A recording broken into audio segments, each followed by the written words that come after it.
Daf Yomi, tractate Zevachim, page 105, and it was in the middle of something from the previous Amud 104b, and why don't we start from the Rabbi Elazar's dilemma, from Boyer Elazar, a couple lines from the bottom. Boyer Elazar, Parmes Hamnes, Masafim, Shetzerubai, Rubam Bemuat, Evermahu, Hach, Meuta, Diavar Batar, Ruba, Shedina Le, Vihala, Nafkale, Odimna, Basaruba, Behem, Shedina. Rabbi Elazar raises another dilemma with regard to bulls that are burned and goats that are burned. If the majority of the animal's body emerged from the temple courtyard, but it consists of a majority only by inclusion of the minority of a limb, the majority of which remains inside the courtyard. What is the halacha?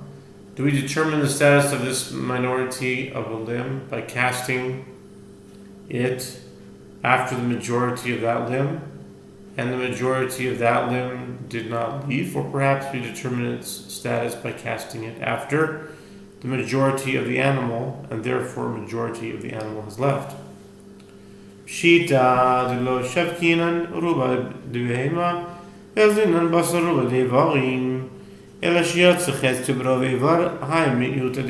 the Gemara clarifies, isn't it obvious that we do not disregard the majority of the animal and instead follow the majority of the limbs? Rather, Rabbi Elazar's dilemma must be as follows. In a case where half of the animal emerged from the courtyard such that the majority of a certain limb emerged, but a minority of the limb remained inside, what is the halacha? Do we determine the status of this minority of a limb? Now we're turning to 105. A, top of the page with the word basar. Basar rov evar shadina le, v'hanafik le, odilma basar behema shadina le teku.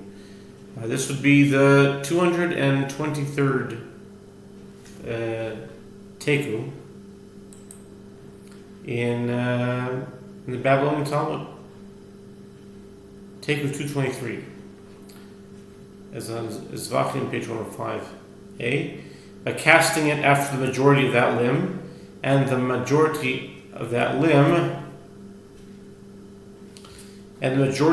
did leave, or perhaps we determine its status by casting it after the half of the animal which did not leave the courtyard. The Gemara concludes the dilemma of Rabbi Elazar shall stand unresolved, and hopefully soon, with the coming of Messiah, we will receive the answer. Rabba Barav Huna Mastile Begavre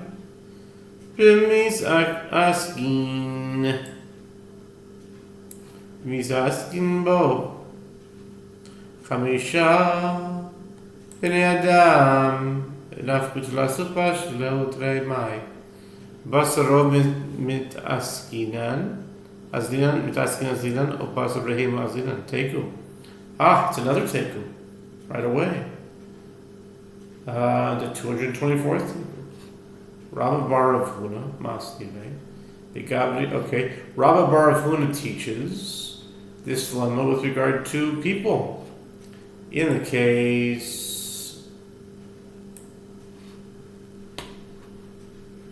where 5 people are handling an offering and carrying it out to be burned, and 3 of them emerged, and 2 of them remained in the temple courtyard, such that the animal is partly inside and partly outside. What is the halacha?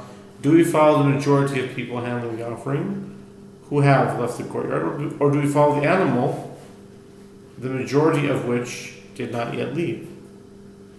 The Gemara concludes, the dilemma shall stand resolved until the coming of the Messiah. Maybe soon, and in our day.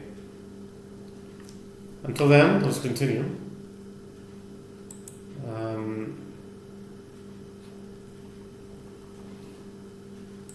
We'd like to continue, however, since he's here. We put on pause for a minute.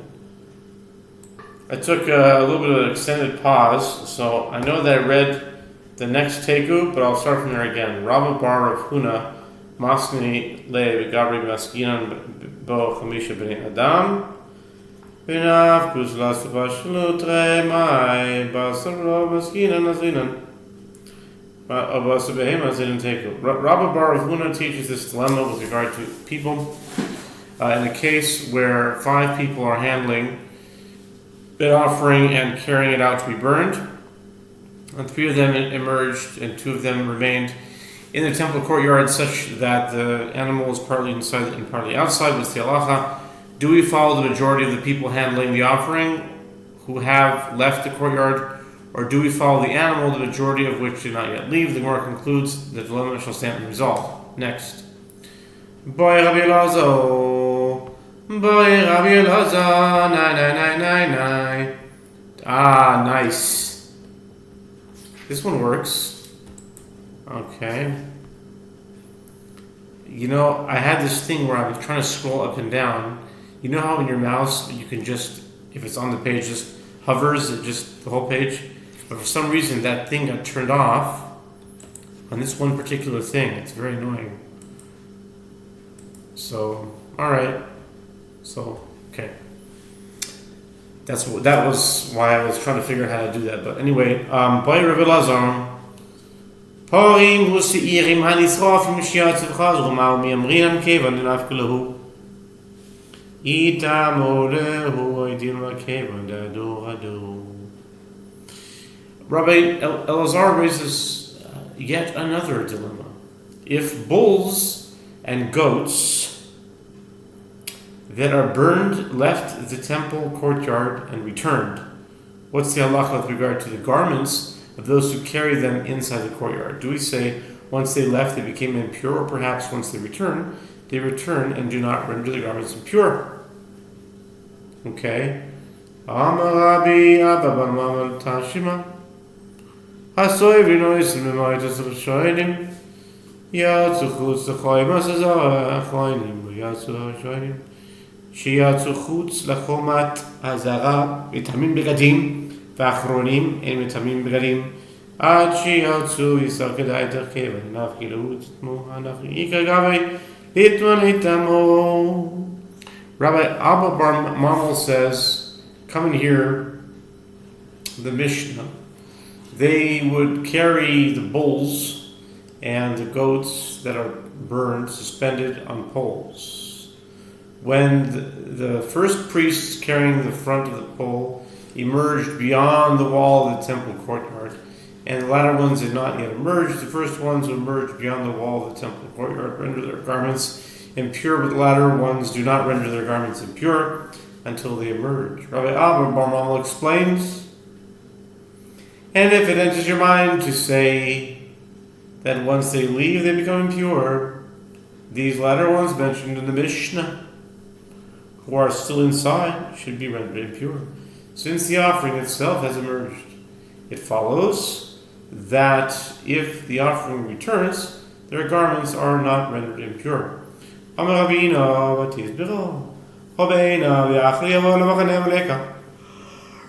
said, and can you understand this as a proof? The reason that the latter one's garments are not rendered impure is that I require the fulfillment of the verse, and he who burns them shall wash his garments and bathe his flesh in water, and afterward he may come into the camp, Leviticus 16:28.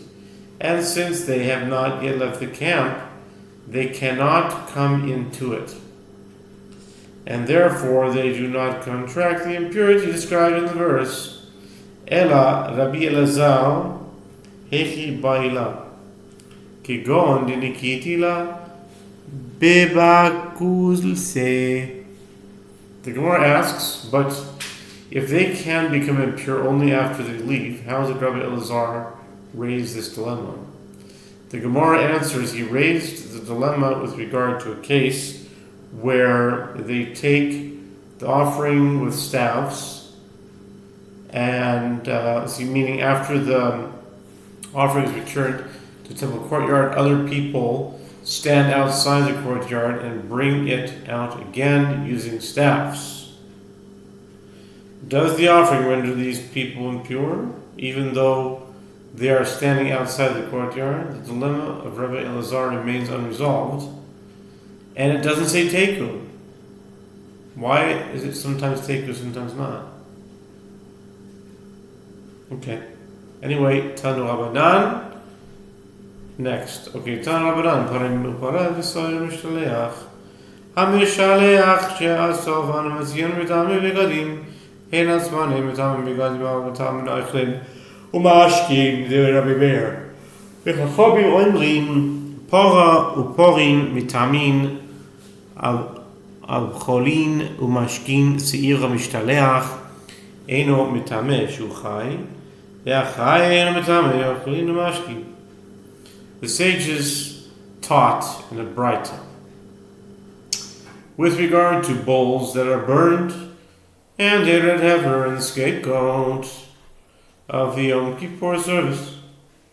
The one who sends them, the one who burns them, the one who takes them out of the temple courtyard renders the garments impure. And the animals themselves, after they emerge from the temple courtyard, do not render garments they touch impure. Rather, they render food and drink that they touch impure. This is the statement of Rabbi Meir. And the rabbis say a red heifer and bowls that are burned render food and drink impure, but the scapegoat does not transmit impurity at all, as it is still alive when it leaves the temple. And a living being does not render food and drink impure.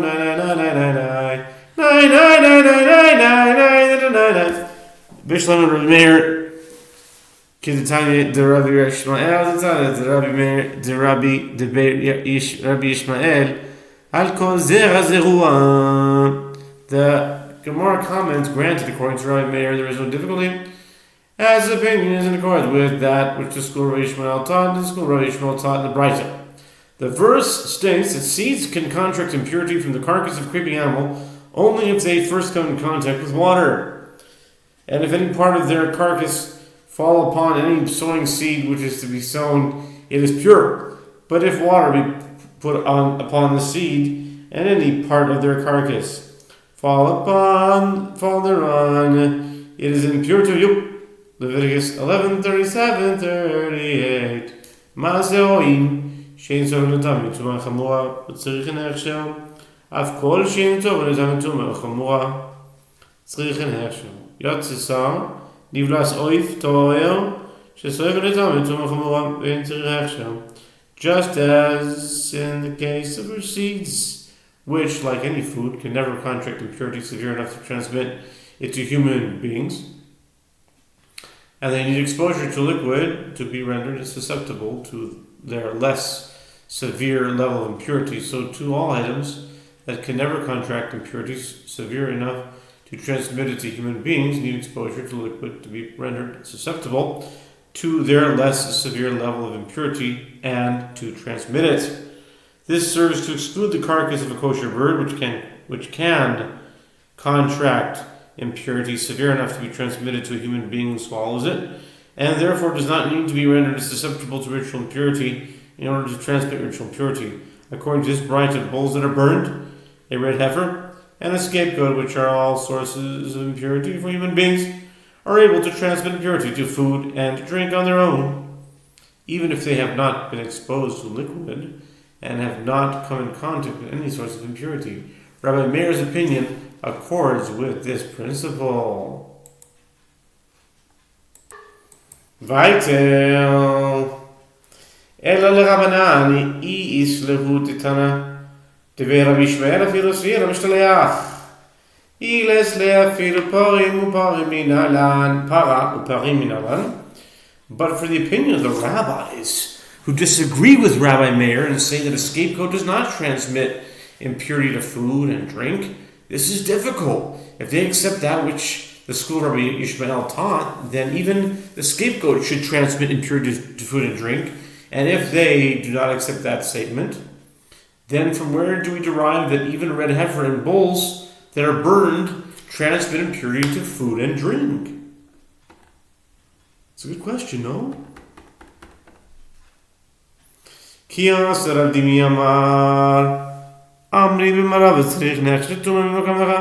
When Rav Dimi came to Babylonia from Eretz Yisrael, he said, the sages in the West, Eretz Yisrael, say the opinion of the rabbis who disagree with Rabbi Meir is that bulls that are burned in a red heifer need to contract impurity from somewhere else to be able to transmit impurity to foods. Since the scapegoat cannot contract impurity, as it is alive, it cannot transmit impurity. And Rabbi Lazar raises yet another dilemma.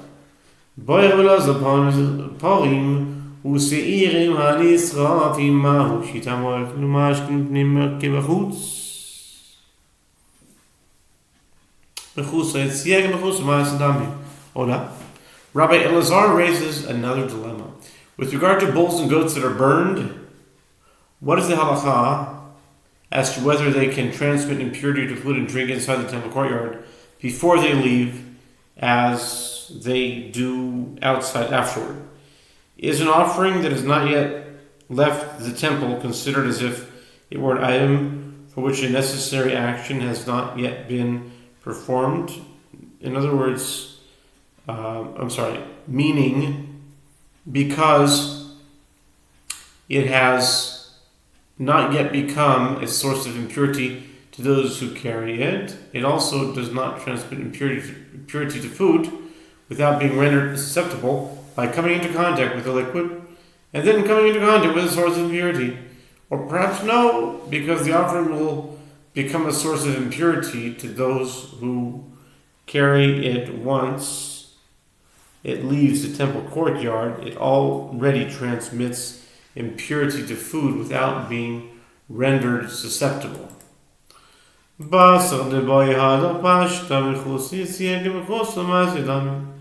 After Rabbi Elazar raised the dilemma, he then resolved it. An offering that is not yet left is considered as if it were an item for which a necessary action had not yet been performed, and it does not transmit impurity to food without being rendered susceptible.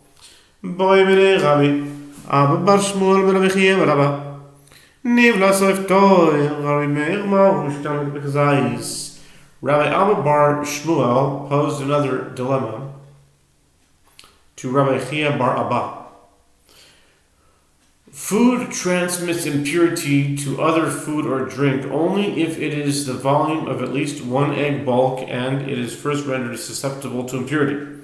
The carcass of a kosher bird transmits impurity to a person who swallows it, even if it is of the volume of at least one olive bulk, and even if it has not been rendered susceptible to impurity. According to the opinion of Rabbi Meir, if the carcass of a kosher bird transmits impurity to other food without first being rendered susceptible to impurity, what is the halakha as to the requisite measure? Does the carcass of a kosher bird transmit impurity to food even if it is of the volume of an olive bulk, as it would to a person?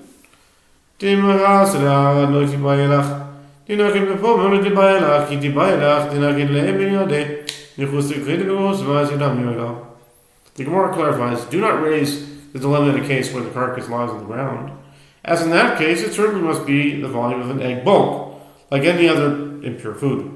And do not raise the dilemma in a case where a person holds the bird's flesh in his mouth, as it may be swallowed and transmit impurity to him, even if it is of the volume of only an olive bulk.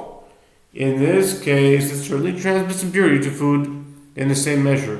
When you raise the dilemma, raise it in a case where he holds the bird's flesh in his hand, when the flesh has not yet been brought close to being swallowed. Is it considered to be like an item for which a necessary action has not yet been performed, in which case it is considered normal food and must be of the volume of an egg bolt, or perhaps not?